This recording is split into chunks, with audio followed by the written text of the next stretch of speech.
कान्तिपुर समाचारमा स्वागत छ। सुरु गरौं मुख्य समाचारबाट।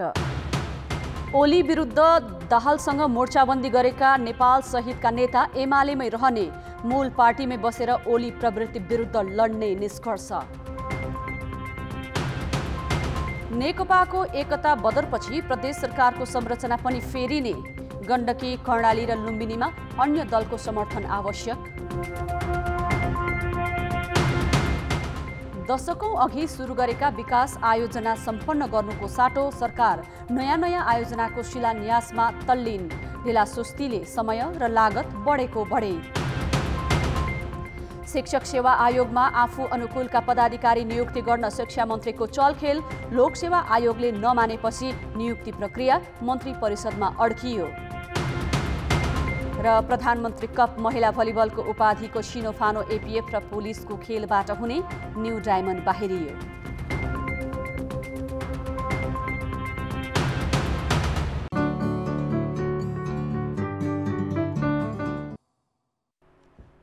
सर्वोच्च अदालतले नेकपा एमाले र माओवादी केन्द्रको एकता बदर गरेपछि प्रधानमन्त्री केपी शर्मा ओली विरुद्ध मोर्चाबन्दी गरेका दाहाल र नेपाल समूहका नेताहरू आफ्नै मूल पार्टीमा रहने भएका छन्।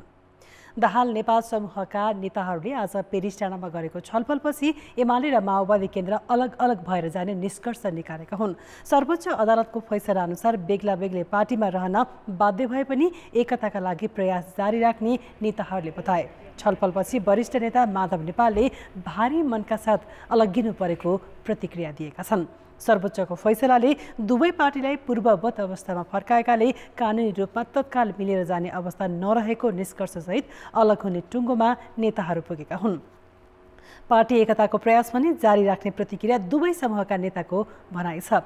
माग दाबी नै नगरिएको विषयमा प्रवेश गरी अदालतले फैसला गरेको तर नेकपाका नाममा निर्णय गरेर अघि बढ्ने अवस्था नरहेको भन्दै आफ्नो वैधानिक थलोबाट उपचार खोज्ने निष्कर्षमा पुगेको दाहाल पक्षधर नेता नारायण काजी श्रेष्ठले जानकारी दिए।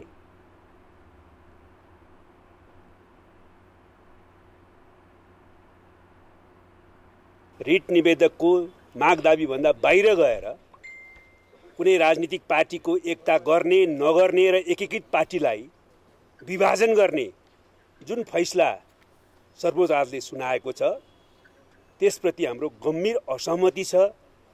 यो अस्वाभाविक छ, अनुपयुक्त छ, गलत छ र त्यसैले यो फैसलाप्रति हाम्रो गम्भीर असहमति हामीले राखेका छौँ। सर्वोच्च अदालतको फैसलाप्रति हाम्रो गम्भीर असहमति हुँदाहुँदै पनि अदालतको फैसला आफ्नै ढङ्गले कार्यान्वयनको प्रक्रिया भने जाने कुरा स्पष्ट नै छ। यसको मतलब जस्तै हिजो सर्वोच्चले जुन फैसला गर्यो त्यो अनुसार तपाईहरू पूर्व एमाले र पूर्व माओवादी केन्द्रकै अवस्थामा फर्केर चाहिँ एकतालाई पनि अगाडि बढाउने प्रयत्नमा चाहिँ निर्णय गरेको हो आज होइन। हामीले सर्वोच्च अदालतको फैसलाप्रति गम्भीर असहमति व्यक्त गर्यौँ। यो राजनीतिक फैसला हो भन्यौँ, तर फैसला कार्यान्वयनको प्रक्रियामा जाने क्रममा अदालतले भनेअनुसार तात्कालिक माओवादी केन्द्र र नेकपा एमाले बन्दी नै भयो। यद्यपि हामी न्यायिक पुनरावलोकनको प्रक्रिया पनि जाँदैछौँ। राजनीतिक ढङ्गले त हामीले यसको असहमति र प्रतिवाद गरेकै छौँ। त्यस क्रममा हामीले पार्टी एकताको उद्देश्य सही भएको र पार्टी एकताको कार्य पनि सही भएको कारणले यस प्रक्रियामा अगाडि बढ्न जे सम्भव छ त्यो पहल कदमलाई जारी राख्छ। यो आजको बैठक तपाईहरु यो अन्तिम बैठक हो। यस प्रकारको बैठक जो नेपाल कम्युनिस्ट पार्टी नेकपाको थियो यो चरणमा यो अन्तिम बैठक हुन सक्छ। अबदेखि दुवै पार्टी छुट्टै भयो। नेकपा एमाले सर्वोच्च अदालतको फैसला त कार्यान्वयनको प्रक्रियामा जाने नै भयो। हाम्रो न्यायिक पुनरावलोकन पछि नयाँ निर्णय भए भने त्यही अनुसार हुनेछ बा हाम्रो दुईटा पार्टीहरूको बीचमा फेरि नयाँ ढङ्गको एकीकरणको पहल बा हाम्रो चाहिँ एकीकृत पार्टीलाई कायम राख्ने पहल भयो भने त्यही ढङ्गको हुनेछ। तर तत्काललाई भने हामीले सर्वोच्च अदालतको फैसला कार्यान्वयनको प्रक्रिया अन्तर्गत माओवादी केन्द्र र नेकपा एमालेको प्रक्रिया अगाडि बढ्नेछ। यद्यपि त्यो औपचारिक रूपमा भने सर्वोच्च अदालतको फैसला अनुरूप त्यसलाई कार्यान्वयन गर्नुपर्ने निर्वाचन आयोगले औपचारिक रूपमा हामीलाई पत्र लेखिसकेपछि र त्यो अनुसार निर्वाचन आयोगमा गएर नै त्यो कार्यान्वयनको प्रक्रिया प्रारम्भ हुनेछ। पेरिस डाँडाको छलफल अघि माधव नेपाल समूहका नेताले बानेश्वरमा छुट्टै छलफल गरेका थिए।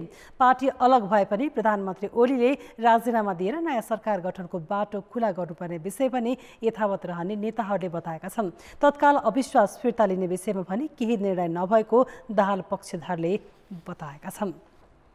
सर्वोच्च अदालतले सत्तारूढ दल नेकपा अवैध ठहर गर्दै पूर्व एमाले र माओवादी केन्द्रलाई पुरानै हैसियतमा फर्काइदिएपछि राजनीतिक रूपमा सबैभन्दा अप्ठ्यारोमा माधव कुमार नेपाल परेका छन्। नेकपामा हुँदा प्रधानमन्त्री केपी शर्मा ओलीलाई पार्टीको साधारण सदस्यबाटै हटाउन नेतृत्वदायी भूमिका खेलेका नेता नेपालका लागि पुनर्स्थापित एमाले निल्नु न ओकल्नु हुन पुगेको छ। पुष्पकमल दाहालसँग मिल्दा त्यो समूहको अध्यक्ष समेत बनेका उनी अब ओलीको नेतृत्वमा गर्ने एमालेमा सामेल हुनुपर्ने बाध्यता जस्तै छ भने गन्तव्य चाहिँ अनिश्चित देखिन्छ। सर्वोच्च अदालतको फैसलाले सत्तारूढ नेकपाको एकता नै खारेज गर्दै नेकपा एमाले र माओवादी केन्द्र बिउताइदिएपछि प्रतिक्रियामा पूर्व प्रधानमन्त्री नेपालले एमाले पार्टी निर्माणमा सबैभन्दा बढी योगदान आफ्नो रहेको बताए। नेकपा बनाउने हामी, चलाउने हामी, त्यसको अध्यक्षको जिम्मेवारी लिएको म, केपी ओलीले खोसेर खोस्किन्छ। तर उनी एमाले इतिहास भइसकेको पनि भनिरहेका छन्। सर्वोच्चको फैसलापछि नेता नेपाल सम्भवतः आफ्नो राजनीतिक जीवनको सर्वाधिक कठिन मोडमा छन्। उनी अब प्रधानमन्त्री ओलीले नेतृत्व गरेको एमालेमा कसरी फर्कने धर्म सङ्कटमा छन्। किनभने नेकपा हुँदा पुष्पकमल दाहालसँग मिलेर नेता नेपालले ओलीलाई पार्टीबाटै निष्कासन मात्र गरेनन्, आफू अध्यक्ष समेत बने। शत्रुतापूर्ण राजनीतिक सम्बन्धका बीच ओलीको नेतृत्वमा बस्न नेता नेपाल र उनको समूहलाई निकै असजिलो हुनेछ।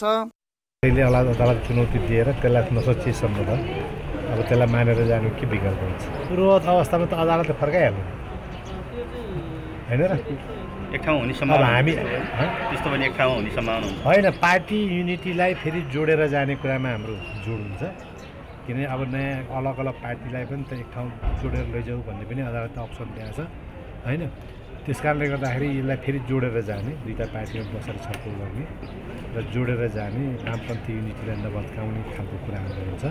हुन त अहिले पनि नेता नेपाल र उनको समूहले नेकपामै हुँदाका अर्का अध्यक्ष दाहालसँग मिलेर जाने र ओलीलाई सत्ताबाट हटाउने अनि सर्वोच्चकै फैसलाप्रति पुनरावलोकन गर्ने सहितका विकल्पबारे छलफल गरिरहेको छ। व्यवहार त दुई दलका जस्ता काम, तर एकै दलमा जुट्नुपर्ने कानुनी बाध्यता नेपालका लागि एमाले निल्नु न ओकल्नु जस्तै भएको छ। 15 वर्ष एमालेको महासचिव बनेर पार्टी हाकेका नेपाललाई सांगठनिक संरचनादेखि सुरे चुनाव चिन्ह छोडेर माओवादीसँग जोडिन वा इतिहास मेटिने गरी नयाँ पार्टी खोल्न निकै कठिन हुनेछ। तर धेरै अप्ठ्यारोमा छँदैछन्, त्यो अप्ठ्यारोलाई उनले कसरी सच्याउँछन् हेर्न बाँकी छ। त्यसको बारेमा हामी अनुमान गर्न कठिन छ जस्तो लाग्छ। किन उनको त्यो अकर्म परेको स्थितिमा चाहिँ समात्ने या टेम्पो लिने ठाउँ चाहिँ कम छ जस्तो लाग्छ। प्रतिनिधि सभा विघटन गर्नु अघि पनि नेकपा विवादमा ओली र दाहाल मिल्दा वरिष्ठ नेताका रूपमा रहँदै आएका नेपाल किनारा परेका थिए। सर्वोच्चको फैसलापछि पनि संसदीय दल र केन्द्रीय कमिटीमा बहुमत नरहेकाले नेता नेपाल र उनको समूहले एमाले भित्रै रहेर सङ्घर्ष गर्नुपर्ने अवस्था आफैमा कठिन छ। त्यसो त सर्वोच्चको फैसला पुनरावलोकनबाट हेरफेर भयो वा काङ्ग्रेस, माओवादी केन्द्र र जसपा मिलेर सरकार बनाउँदा दल फेरबदल ऐन संशोधन गरी नयाँ पार्टी खोल्न सहज हुने व्यवस्था बनाउन सक्ने सम्भावना पनि हुन सक्छ। तर अहिलेका लागि एमाले भित्रै बसेर सङ्घर्ष गर्नुपर्ने बाध्यता उनलाई आइलागेको छ। कान्तिपुर समाचारका लागि बाबुराम तिमिल सिन्हा, काठमाडौँ। प्रधानमन्त्री केपी शर्मा ओलीले माधव कुमार नेपाल समूहलाई कुन पार्टीको हो भनेर सोध्न नपरोस् भन्ने जवाफ दिएका छन्। अन्तर्राष्ट्रिय नारी दिवसको अवसरमा महिला मन्त्रालयले आज काठमाडौँमा गरेको कार्यक्रममा प्रधानमन्त्री ओलीले आफू कुन पार्टीको हो भन्ने कुरा सर्वोच्च अदालतले भनिसकेको बताएका छन्। उनले नेपाल समूहलाई नसुनेको भए सर्वोच्चमा गएर सोध्न भनेका छन्। हिजो मैले बोलिन प्रधानमन्त्री कुन पार्टीको हो भनेर सोधिरहेको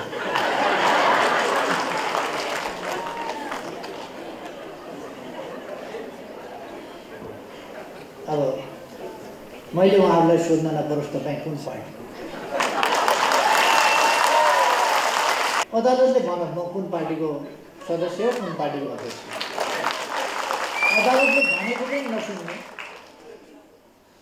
लक्ष्मीप्रसाद देवकोटाले भने जस्तो दर्शन किन्तु कहीँ दिँदैन चर्म चर्चुले पारा देख्नै नसक्ने देख्नै नखोज्ने आँखा भएर के हो।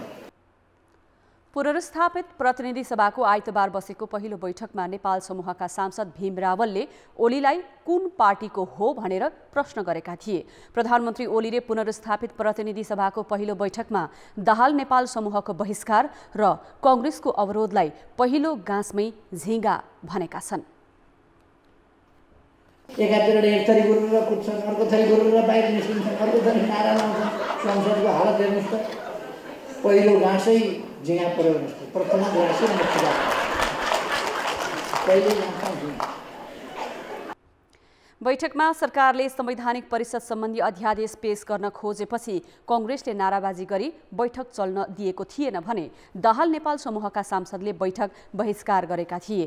प्रधानमन्त्रीले कांग्रेसको नाराबाजीलाई धामी नाच भनेका छन्।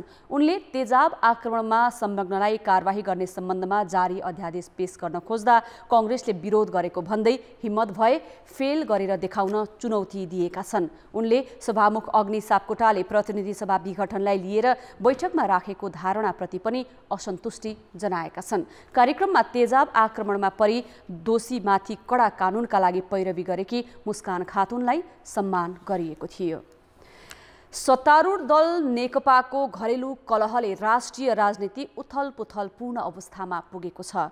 पुस 5 को प्रतिनिधि सभा विघटन होस् या फागुन 11 को सर्वोच्च अदालतबाट विघटन बदरको आदेश, यी घटनाक्रममा प्रमुख प्रतिपक्ष नेपाली कांग्रेस अलमलमै रह्यो। अझ यो भन्दा अघि बढेर सर्वोच्चले नेकपाको एकतालाई नै अवैध ठहर गरिदिएपछि त पूर्व एमाले र माओवादी केन्द्र यथावस्थामै फर्किएका छन्। तर सजिलै पाए सत्ता लिने दाउमा रहेको कांग्रेस अहिले पनि नयाँ रणनीतिमा स्पष्ट देखिन्न। फुटको वैधानिकता खोज्दा खोज्दै सत्तारूढ दल नेकपा पार्टी नै अवैध छर भएपछि सत्ता राजनीति धेरैले कल्पना नै नगरेको ठाउँमा पुगेको हो। एमाले र माओवादीलाई अदालतले बिउताइदिएपछि नेकपाको कानुनी विभाजन पर्खेको विपक्षी कांग्रेसका लागि पनि यो अनपेक्षित भएको छ। अब नेकपाबाट पूर्व एमाले र पूर्व माओवादी बिउतिएपछि कांग्रेस के गर्छ त? उहाँहरू कसरी प्रस्तुत हुनुहुन्छ त्यो हेरौँ। नेपाली कांग्रेसको त्यसपछि अब सरकार निर्माणको सन्दर्भमा भूमिकाको कुरा हो। उहाँहरूको बीचको कुरामा त हाम्रो कुनै भूमिका छैन। अब उहाँहरूको भूमिका स्पष्ट भइसकेपछि अनि सरकार निर्माणको विषयमा कसरी अगाडि बढ्छ त्यो कुरो त्यसपछि मात्रै तय हुन्छ। त्यसमा नेपाली कांग्रेस पार्टीको भूमिका रहन्छ या रहँदैन त्यो पनि स्पष्ट छैन। भूमिका रहने भयो भने अनि नेपाली कांग्रेसले त्यसबेला विचार गर्ने कुरा। 2074 सालमा भएको प्रतिनिधि सभा निर्वाचनकै बेला जस्तो थियो संसदको दलीय अवस्था त्यही फर्किएको छ। अवैध घोषित नेकपाका दुवै पक्ष अर्थात् एमाले र माओवादी केन्द्रमा विभक्त पक्षले पाएको जनमत उल्टाउनेदेखि संसदीय मर्यादालाई भत्काउने दुष्प्रयास गरेकाले अन्य दलसँग समीकरण गरेरै भए पनि वर्तमान ओली सरकारलाई विस्थापित गर्नुपर्ने मत कांग्रेसभित्र बलियो देखिएको छ।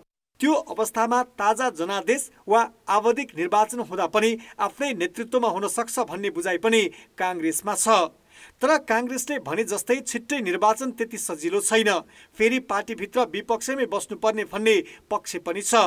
आफै रणभुल्लमा परेको विपक्षी दलले अलमलको राजनीतिलाई लयमा फर्काउन सकारात्मक भूमिका खेल्न सक्ला? कांग्रेसले आफूले भूमिका निर्वाह गर्ने भन्दा पनि अरू दलहरूले के गर्छन् भन्ने पर्खर हेरेको अवस्थामा रहेको देखिन्छ। त्यसैले कांग्रेसले अहिले गर्नुपर्ने एउटा विकल्प भनेको के देखिन्छ भन्दा उसले अहिलेको राजनीतिक सङ्कटमा आफू नेतृत्वमा रहेर त्यो राजनीतिक संवाद उच्च स्तरीय राजनीतिक संवादहरूको पाटोबाट अगाडि जान सकेको खण्डमा मात्रै कांग्रेस आफैले विकल्पहरू निर्माण गर्न सक्ने स्थितिमा देखिन्छ। होइन भने कांग्रेस अरू दलको निर्णयमा भर पर्नु मात्रै देखिन्छ। ठुलो दलभित्र किचलो देखिएपछि दोस्रो वा तेस्रो ठुलो दल सत्ताको दावेदार बन्ने नेपालको राजनीतिक परम्परा नै हो। तर सत्ताको सहज अवसर खोज्दा खोज्दै नेतृत्वले एकाएक प्रधानमन्त्रीको दौडमा नभएको बताउनुले अहिलेको अन्यलपूर्ण राजनीतिमा कांग्रेस फेरि पनि पर्ख र हेरकै रणनीतिमा अड्केको बुझ्न सकिन्छ। कान्तिपुर समाचारका लागि नवराज पाण्डे, काठमाडौँ।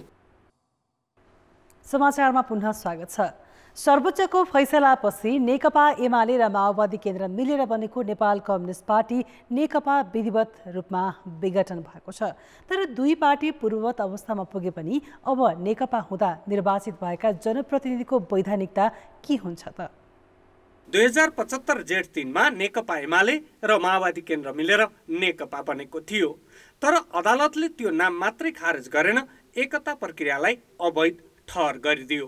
दुई दल पूर्ववत स्थितिमा त फर्कने भए, तर पार्टी एक हुँदा भएको राष्ट्रिय सभा, प्रतिनिधि सभा तथा प्रदेश सभा र स्थानीय तहको उपनिर्वाचन मार्फत आएका जनप्रतिनिधिको दलीय हैसियत के हुन्छ भन्ने विषय फैसलाले बोलेको छैन।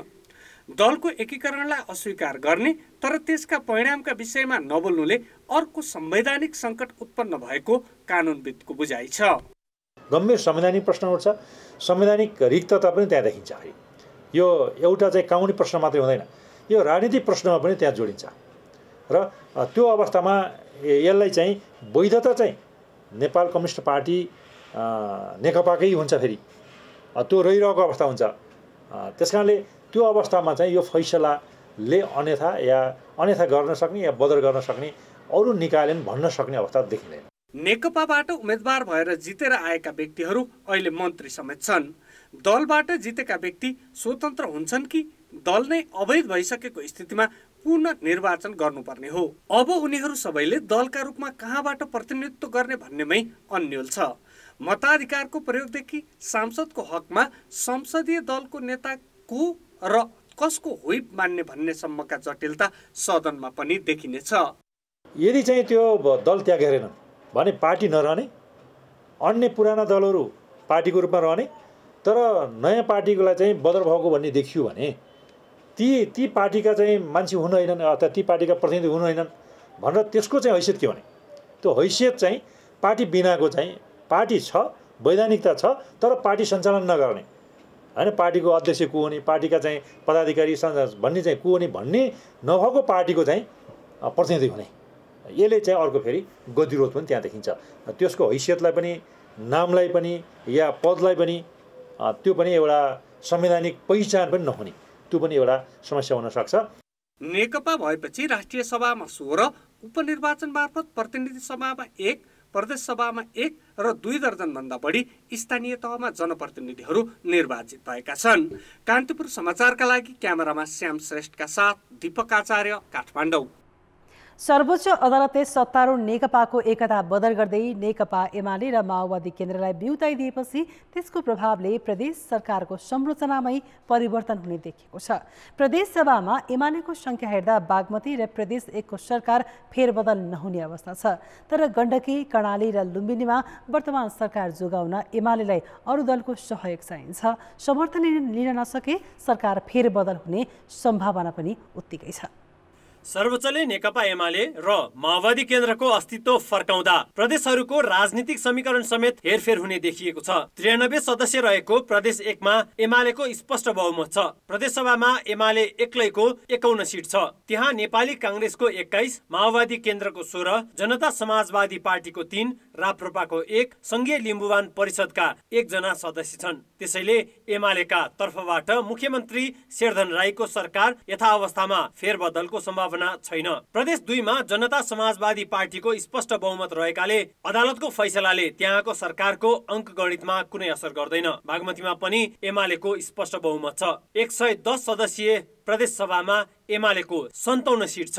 माओवादी केन्द्रको 23, कांग्रेसको 22, विवेकशील साझा पार्टीको 3, राप्रपाको 2, नेपाल मजदुर किसान पार्टीको 2 र स्वतन्त्र 1 जना सदस्य छन्। त्यसैले एमालेबाट मुख्यमन्त्री बनेका डोरमणि पौडेल समेत सुरक्षित छन्। उता गण्डकी प्रदेशमा भने अब कुनै पनि दलको स्पष्ट बहुमत रहेन। 60 सदस्य रहेको प्रदेश सभामा पहिलो दल एमालेका 27, कांग्रेसका 15, माओवादी केन्द्रको 12, राष्ट्रिय जनमोर्चाको 3, जनता समाजवादी पार्टीका 2 र स्वतन्त्र 1 जना सांसद छन्। एमालेबाट मुख्यमन्त्री बनेका पृथ्वी सुब्बा गुरुङले पद जोगाउन कम्तीमा थप 4 जना सदस्यको समर्थन जुटाउनु पर्छ, अन्यथा उनको सरकार ढल्नेछ।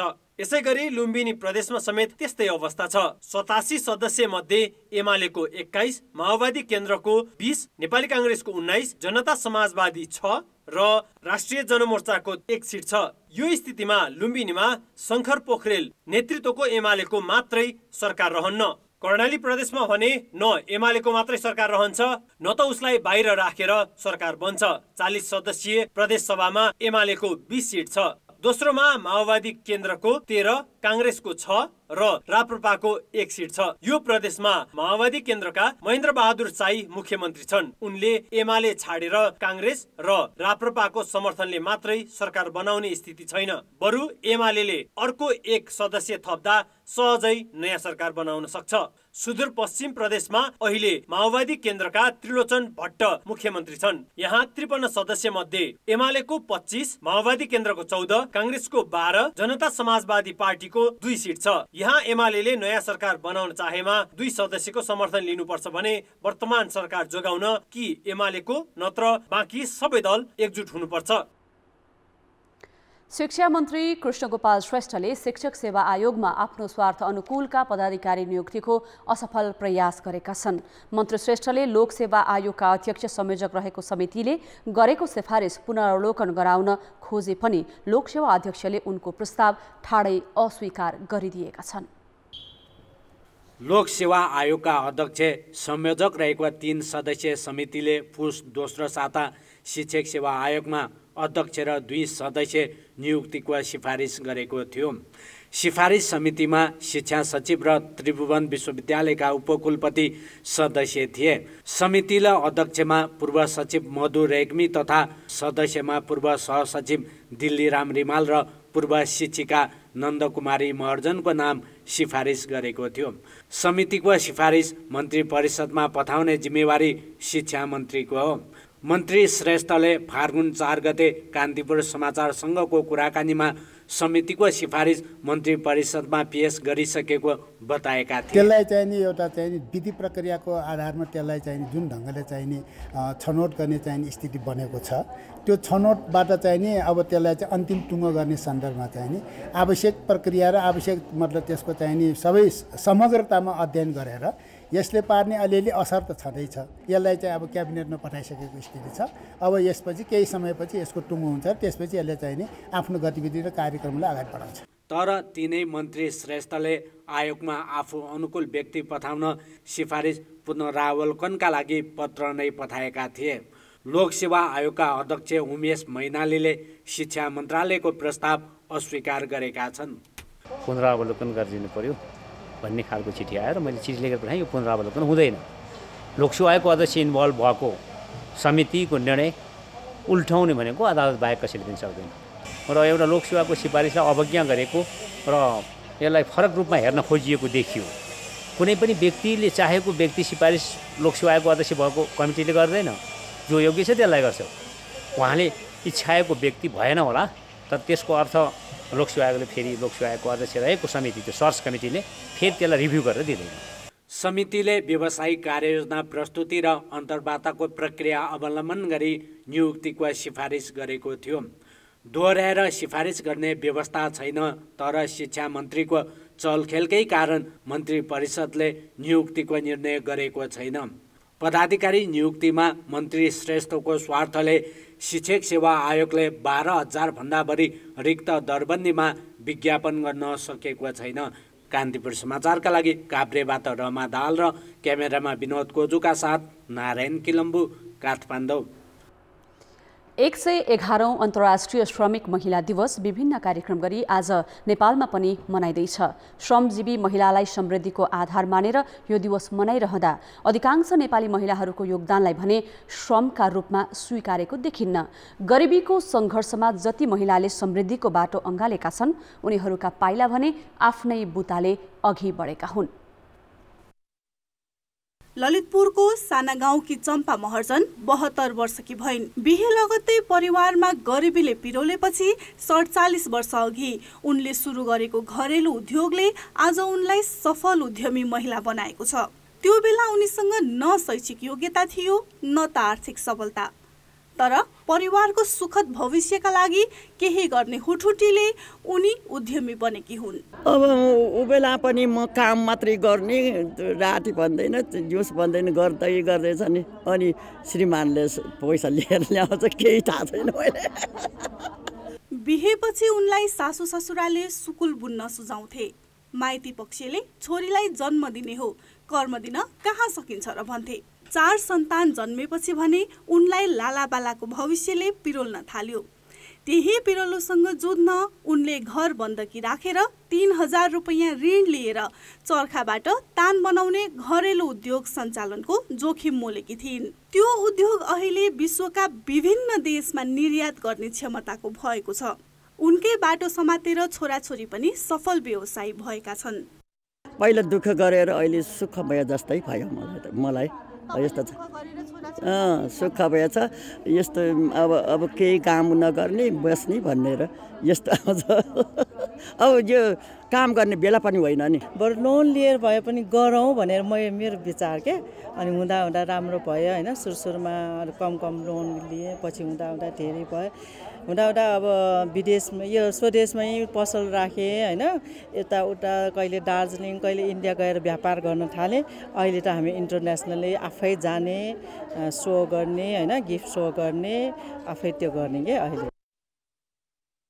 छोरीलाई जन्म मात्र दिन सकिन्छ, कर्म दिन सकिन्न भन्ने सोचलाई गलत साबित गर्दै चम्पाले छोरा र छोरीलाई आफ्नो खुट्टामा उभिने बनाएकी छन्। आफ्नै सङ्घर्षले महिलालाई आत्मनिर्भर बनाउँछ भन्ने चम्पा एक उदाहरण हुन्। तर शिक्षित र प्रविधिको अहिलेको समयमा नारी सशक्तिकरणका अभियानले केही परिवर्तन त भएको छ, तर गाउँघरमा दिनरात खटिएर काम गर्ने महिलाहरूको श्रमलाई समृद्धिसँग जोड्ने र उनीहरूको योगदानको मूल्याङ्कन हुन सकेको छैन। कान्तिपुर समाचारका लागि क्यामेरामा हरिशरण तिमल सिन्हा र रूपक कोइरालाका साथ सृजना वास्तोला, काठमाडौँ।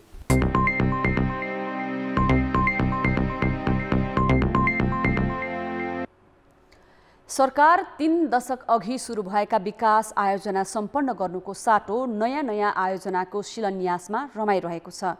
काममा ढिलासुस्ती भएका आयोजना सकेर लक्षित समुदायलाई लाभ पुर्याउनेतर्फ सरकारको ध्यानै छैन, जसका कारण विकास आयोजनाको लागत भने बढेको बढै छ। मेलम्ची खानेपानी आयोजना अन्तर्गत फागुन 22मा सुन्दरी जलमा पानी झारियो। त्यसलाई प्रधानमन्त्री केपी ओलीले ठुलै उपलब्धि भने। तर यो गर्व गर्नुपर्ने आयोजना होइन, किनभने निर्माण थालेको 20 वर्ष बित्दा पनि आयोजना अझै पुरा भइसकेको छैन। आयोजना 2058मा सुरु गर्दा 2065 असारमा सक्ने भनिएको थियो। सुस्त काम गराइले आयोजनाको समय मात्र बढेको होइन, लागत पनि निकै बढेर 29 अर्ब रुपियाँ नागिसकेको छ। सम्पन्न गर्दासम्म थप 5 अर्ब रुपियाँ खर्च हुने अनुमान छ, जबकि यो आयोजनाको चर्चा 36 वर्ष अघि पञ्चायत कालमै भएको हो। त्यतिखेर ठोस योजना नै बनेन। अन्तरिम प्रधानमन्त्री स्वर्गीय कृष्णप्रसाद भट्टराईले 2047मा फेरि मेलम्चीको कुरा उठाए। उनले त्यहाँको पानी ल्याएर काठमाडौँको सडक नै पखालिदिने भनेपछि चर्चा त भयो, तर काम सुरु हुन भने 11 वर्ष लाग्यो। चर्चाकै समयमा काम सुरु गरेको भए एकातिर लागत निकै कम पर्थ्यो भने अर्कातिर उपत्यकावासीले खानेपानीको हाहाकार भोग्नु पर्ने थिएन। विकास आयोजनाको काममा कुन हदसम्मको ढिलासुस्ती भइरहेको छ भन्ने यो एउटा प्रतिनिधि उदाहरण हो। नेतृत्व तहकै इच्छाशक्तिको अभाव, जिम्मेवारीमा लापरवाही गर्ने कर्मचारी र ठेकेदारलाई राजनीतिक संरक्षण लगायतका कारण एकपछि अर्को विकास आयोजना सुस्त भएका हुन्। राजनीतिक अस्थिरता त थाइल्यान्डमा पनि छ, मलेसियामा पनि छ, इन्डोनेसियामा पनि त्यहाँ चाहिँ यस्तै हो। हेर्नु, अरू देशमा पनि हुन्छ यो चाहिँ। तर त्यहाँ किन विकास आयोजनामा प्रत्यक्षता राजनीतिक अस्थिरताले किन डस्दैन भन्दा त्यसमा पूर्वाधार विकास आयोजना निर्माणको पद्धति स्पष्ट हुन्छ, कार्यविधि स्पष्ट हुन्छ। आयोजना व्यवस्थापनको लागि मन्त्री चेन्ज भयो कि चेन्ज भएन भनेर उसले टाउको दुखाइरहनु पर्दैन। त्यो प्रोजेक्ट म्यानेजमेन्टमा उसलाई दिएको जिम्मेवारी र उसलाई दिएको अधिकार स्पष्ट रूपमा बनाइएको हुन्छ, मन्त्री फरक परेर पर्दैन हो। प्रधानमन्त्री ओलीले फागुन 20मा सिन्धुली पुगेर सुनकोशी मरिन डाइभर्सनको शिलान्यास गरे। तर यो आयोजना बन्छ बन्दैन यकिन छैन, किनभने यस्तै प्रकृतिका 2 दशक अघि सुरु भएका आयोजना पूरा गर्नेतर्फ नै सरकारले ध्यान दिएको छैन। 2061मा सुरु भएको सिक्टा सिँचाइ आयोजना यो अवधिमा बल्ल 68% काम भएको छ। आयोजना 12 अर्ब 80 करोड रुपियाँ खर्चेर 2072 असारमा सक्ने सुरुवाती लक्ष्य थियो। तर सम्पन्न गर्ने लक्ष्य फेरेर 2085 असार पुर्याइएको छ। लागत 30 अर्ब नागिसकेको छ। 2045मा सुरु भएको भवै सिँचाइ आयोजना पनि कहिले बन्छ भन्ने अत्तो पत्तो छैन। काममा ढिला सुस्तीले 3 अर्बको लागत 15 अर्ब नागिसकेको छ। पूर्व तयारी बिना आयोजना छनौट पनि ढिला सुस्तीको कारण हो। हाम्रो योजना चाहिँ हुइममा तयारी बेगर, अब जग्गा छैन काम गर्ने, जग्गा प्राप्त गर्नुपर्ने नियमअनुसार प्राप्त गरेका छैन, वन रुखहरू हटाउनु पर्ने हटाएको छैन, वातावरण अध्ययन गरेर त्यो स्वीकृत गराउनु पनि गराएको छैन। स्वास्थ्य योजना घोषणा गरिदियो, टेन्डर गरिदिइहाल्यो, त्यो गर्नु हुँदैन। त्यहाँ सुधार गर्नुपर्छ। एउटा समस्या चाहिँ पूर्व तयारी नभएको। अनि दोस्रो भनेको कतिपय योजनाहरूमा हामीले बजेटले पनि त्यसलाई साथ दिन सकेका छैन। सरकारले राष्ट्रिय गौरवका भनेकै विकास आयोजनाको काम गराइको छुवा गतिको हुँदा लक्षित समुदायले त लाभ पाउन सकेका छैनन् नै। त्यसमा लागत बढाएर सीमित कर्मचारी र ठेकेदारले लाभ लिँदै आएका छन्। कान्तिपुर समाचारका लागि सुमन पन्थ, काठमाडौँ। अब जनमतको अन्तिम परिणाम। जनमतमा हिजो हाम्रो प्रश्न थियो, अबको राजनीतिक अवस्था कसरी अगाडि बढ्ला जस्तो लाग्छ? ए स्पष्ट दिशा लिन्छ, बी अस्थिरता निम्तिन्छ र सी नेताका व्यवहारमा भर पर्छ। जनमतको नतिजा यस्तो छ, ए स्पष्ट दिशा लिन्छमा 25%, बी अस्थिरता निम्तन्छमा 37% र सी नेताका व्यवहारमा भर पर्छमा 38% मत प्राप्त भएको छ। अब आजको प्रश्न। जनमत हाम्रो प्रश्न छ, दशकौं पुराना विकास आयोजना पनि पूरा हुन नसक्नुको मुख्य कारण के होला? ए कामै नगर्ने प्रवृत्ति, बी आर्थिक चलखेल र सी राजनीति हावी।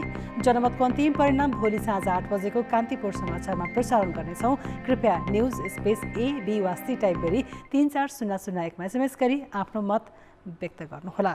खेल समाचार अघि मुख्य समाचार। अब जनताको आवाज। हामीले आज पाल्पामा सोधेका छौँ, राज्यका सबै क्षेत्रमा महिला नेतृत्वको सहभागिता बढाउन के गर्नुपर्ला? जनताको आवाज। क्षमता विकास नभएसम्म त्यो पदमा बसेर गर्न सक्ने कामहरू चाहिँ उहाँले गर्न सक्नुहुन्न। त्यही भएर महिलाहरूको सर्वप्रथम त क्षमता विकास गर्नुपर्छ, तालिमहरू अभिमुखीकरणहरू सञ्चालन गर्नुपर्छ भन्ने लाग्छ। संविधान त आएको छ, तर त्यसको कार्यान्वयन जति मात्रामा हुनुपर्ने हो त्यो चाहिँ भएको छैन। महिलाको नेतृत्वको लागि यो गर्न सक्छौँ भन्ने कुरामा त्यहाँका महिला दिदीबहिनीहरू पनि जागरुक हुनु पर्यो र उहाँहरूले आफूहरूले म यो नीति निर्माण तहमा पुगेँ भने मैले यो काम गर्न सक्छु भन्ने खालको चाहिने चेतनाको विकास पनि हुनुपर्छ। महिलाहरूको 33% सहभागिता गराएको देखिँदैन। त्यसै राजनीतिक दलहरूले पनि आफ्नो विभिन्न विभागीय ऊहरूमा पनि 33% सहभागिता गराएको देखिँदैन। त्यसले गर्दा सबभन्दा पहिला 33% सहभागितालाई सुनिश्चित गर्नु नै आजको आवश्यकता हो। 4वटा भित्तामा मात्र सीमित नराखिकन महिलाहरूलाई पुरुष र बाहिरका विभिन्न क्रियाकलापहरूमा अगाडि बढाएर उनीहरूको क्षमतालाई वृद्धि गर्दै लैजानुपर्छ। राज्यले खालि सहभागी मात्रै बनाउने अर्थपूर्ण सहभागिताको कुराहरूलाई अलि विशेष जोड दिएर महिलाहरूलाई त्यो ठाउँमा ल्याउन पर्छ भन्ने लाग्छ। राज्यको हरेकमा जस्तो अख्तियार दुरुपयोग आयोगमा, सर्वोच्च अदालतमा र अन्य धेरै क्षेत्रमा नीति निर्माण गर्ने क्षेत्रमा महिलाहरूलाई राख्ने, नेतृत्वमा महिलालाई अगाडि पनि बढाउनुपर्छ, अगाडि पुर्याउनुपर्छ। अब यहाँ राजनीतिक दल छन्, सबै दलहरू छन्, अनि जिल्ला, नगर, क्षेत्र, गाउँ र केन्द्रसम्म एउटा महिलालाई एउटा अधिकार पनि दिनुपर्छ, अगाडि बढाउनुपर्छ। शिक्षामा अगाडि जानुपर्छ, चेतनामा वृद्धि गर्नुपर्छ। एक आपसमा महिलाहरू म र मेरो नभनिकन हामी र हाम्रो राष्ट्र परिवर्तनको लागि अब महिलाहरू अगाडि बढेन भने हाम्रो देश अगाडि बढ्न सक्दैन। प्रतिस्पर्धामा जान परे, प्रतिस्पर्धामा नआइने जुनसुकै क्षेत्रमा पनि आफ्नो क्षमता र आफ्नो सक्षमतालाई भ्याएसम्म अगाडि बढ्ने चाहिँ नि मौका लिनुपर्छ।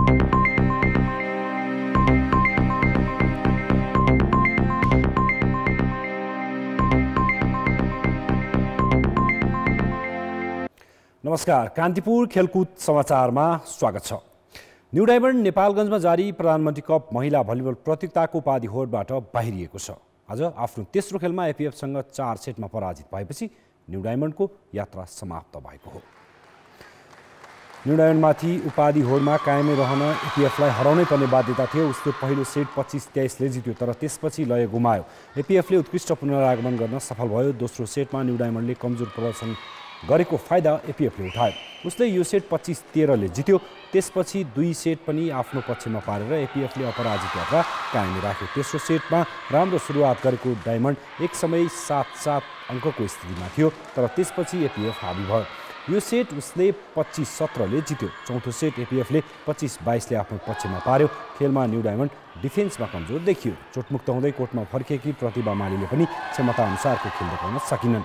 लगातार 3 खेल जितेर एपिएफले 9 अङ्कसहित उपाधि हात पार्ने सम्भावना बलियो बनाएको छ। प्रधानमन्त्री कपमै नेपाल पुलिस क्लबले त्रिभुवन आर्मी क्लबलाई 4 सेटमा हराएको छ। पुलिसले त्रिभुवन आर्मीलाई हराएपछि प्रतियोगिताको उपाधि हो रोमाञ्चक बनेको छ। लिगको अन्तिम खेल फाइनल सरह हुने भएको छ। लिगको अन्तिम खेलमा एपिएफ र पुलिस आम्ने सामने हुनेछन्। पुलिसले आज आर्मीको 1 सेटको अग्रतालाई उल्ट्यायो। पहिलो सेट आर्मीले 25-15ले जितेको थियो। त्यसपछि लगातार 3 सेट जितेर पुलिस उपाधि नजिक पुगेको हो। दोस्रो सेट 25-18ले जितेर बराबरी गरेको पुलिसले तेस्रो सेटमा उत्कृष्ट पुनरागमन गरी जित हासिल गर्यो। 5 अङ्कले पछि रहेको पुलिसले आर्मीलाई सेट पोइन्टमा रोकेर जित निकालेको थियो। आर्मी पहिलो सेट पोइन्टमा पुग्दा पुलिस 19-24 अङ्कले पछि थियो, तर पुलिसले लगातार अङ्क जोडी यो सेट 27-25ले आफ्नो पक्षमा पार्यो। चौथो सेटमा आर्मीलाई 25-23ले पराजित गरेपछि पुलिसले 3 अङ्क जोड्यो। हारपछि आर्मीले लिगको दोस्रो स्थानमा रहने मौका गुमायो। दोस्रो स्थानको पुलिसको 8 अङ्क रहेको छ।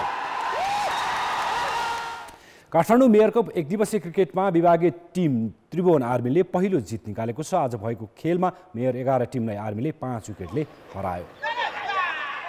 कीर्तिपुर मैदानमा टस हारेर ब्याटिङको निम्तो पाएको मेयर 11 42 ओभर 1 बलमा 155 रनमा अलआउट भयो। मध्यम सुरुवात गरेको उसले पहिलो विकेटका लागि 48 रनको साझेदारी गरेको थियो, तर त्यसपछि मेयर 11ले 3 विकेट सस्तैमा गुमायो। ओपनर हरिशङ्कर शाह 18 रनमा आउट भएपछि विपिन रावल 6, खड्क बोहरा 19 रनमा पेभिलियन फर्किए। 5 विकेटका लागि सौरभ खनाल र सन्दीप रजाइलीले 66 रनको साझेदारी गर्दै टिमलाई केही सम्हालेका थिए। सौरभ 42 रनमा आउट भएपछि काठमाडौँले 131 रनमा 5 विकेट गुमायो। त्यसपछि उसले लगातार विकेट गुमाउन पुग्यो। अन्तिममा 155 रनमा अलआउट हुन पुग्यो। उसका कृष्ण रिजाल, नारायण जोशी, विपिन खत्रीले खाता खोल्न सकेनन्। सन्दीप लामिछानेले 13 रन बनाए। बलिङमा शाह बालनले 4 विकेट लिए भने जितेन्द्र मुखियाले 3 विकेट हात पारे। जवाफमा आर्मीले सोमपाल कामीको विस्फोटक पारीका कारण 23 ओभर 5 बलमा 5 विकेट गुमाउँदै लक्ष्य पुरा गर्यो। सुरुवात राम्रो गर्न नसकेको आर्मीले 8 रनमा पहिलो विकेट गुमाएको थियो भने 35 रनमा दोस्रो र 36 रनमा तेस्रो विकेट खेर फालेको थियो। उसका ओपनर लोकेश बम मात्र 1 रनमा आउट भए भने अघिल्लो खेलमा अर्धशतक बनाएका रोहित पौडेलले खाता खोल्न सकेनन्। यस्तै भीमसारकी 16 रनमा आउट भए। 125 रनमा 5 विकेट गुमाएको आर्मीको जितमा सोमपालले 80 रनको उत्कृष्ट पारी खेले। उनले 51 बलमा 9 चौका र 6 छक्का प्रहार गरे। यस्तै कुशल मल्लले 23 रनको योगदान गरे। कप्तान विनोद भण्डारीले अभिजित 20 रन बनाए। बलिङमा सन्दीप लामिछाने महँगो साबित भए। उनले 9 ओभरमा 74 रन खर्चिएर 2 विकेट लिए। यस्तै विपिन कार्कीको नाममा पनि 2 विकेट रह्यो। काठमाडौँ ब्याडमिन्टन एकाडेमीले 17 जना पुराना खेलाडीलाई सम्मान गरेको छ। अन्तर्राष्ट्रिय नारी दिवसको अवसरमा एकाडेमीले आज काठमाडौँमा एक कार्यक्रम गरी सम्मान गरेको। ब्याडमिन्टनमा नेपाललाई पदक दिलाएका अनुपमा मास्के श्रेष्ठ, विद्या भण्डारी थापा, बिन्दा पौडेल सिमखडा, छाया श्रेष्ठ, जयन्ती पाण्डे बस्नेत, कल्पना राणा, राजदेवी मानन्दर, रजनी मैया जोशी, रीता अधिकारी विष्ट र शान्ति मानन्दर सम्मानित भएका हुन्। युवा तथा खेलकुद मन्त्री दावा लामाले सम्मानपत्र प्रदान गरे। ब्याडमिन्टन खेलको विकासमा गरेको योगदानको कदरस्वरूप सम्मान गरिएको आयोजकले जनाएका छन्। चौथो संस्करणको एभरेस्ट प्रिमियर लिग EPL क्रिकेट प्रतियोगितालाई भारतीय कम्पनी 7ले प्रायोजन गर्ने भएको छ। उक्त कम्पनी सहप्रायोजकका रूपमा EPLमा जोडिएको छ। आज काठमाडौँमा एक कार्यक्रम बीच प्रायोजन सम्बन्धी सम्झौता भएको छ। सम्झौता अनुसार 7ले EPL आयोजकलाई 80 लाख भारतीय रुपियाँ बराबरको खेल सामग्री उपलब्ध गराउनेछ। चौथो संस्करणको EPL असोजमा हुनेछ। प्रतियोगितामा 6 सहरका फ्रेन्चाइजी टिमले सहभागिता जनाउँदैछन्। प्रतियोगिता यसअघि 2076 चैत 1 देखि 15 गतिसम्म हुने भनिए पनि कोरोना महामारीका कारण स्थगित भएको थियो। कान्तिपुर खेलको समाचार अहिलेलाई यति नै। धन्यवाद रोशन। अब मौसम सम्बन्धी जानकारी।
कान्तिपुर समाचार अहिलेलाई सकियो। कान्तिपुर टेलिभिजन हेर्दै गर्नुहोला। नमस्ते।